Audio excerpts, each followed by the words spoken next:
एक बार 4 सहेलियां थीं। हर शाम गार्डन में मिलती थीं, खूब बातें करती थीं, हंसी मजाक, बहुत खुशी में रहती थीं।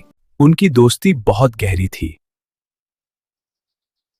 लेकिन एक दिन उनमें से एक सहेली किसी काम से शहर से बाहर चली गई।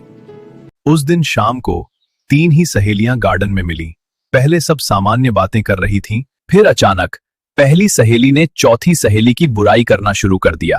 धीरे धीरे उसने उसकी कमी निकालनी शुरू की, उसके बारे में गलत बातें करने लगी। दूसरी सहेली पहले चुप थी, फिर उसने भी कहा, हाँ, सही कह रही हो, और वह भी उसमें शामिल हो गई।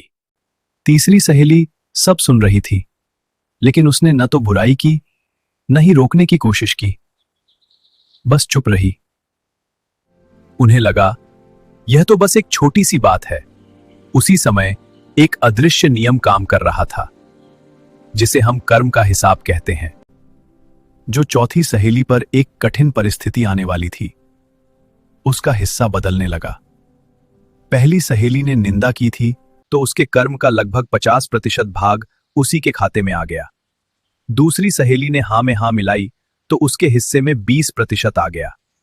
और तीसरी, जो चुप थी, उसने रोका नहीं, तो उसके हिस्से में भी 10% आ गया। तब समझ आता है, निंदा सिर्फ शब्द नहीं है, यह कर्मों का लेन देन है। और तभी बाबा कहते हैं, निंदा करना सबसे बड़ा पाप कर्म है।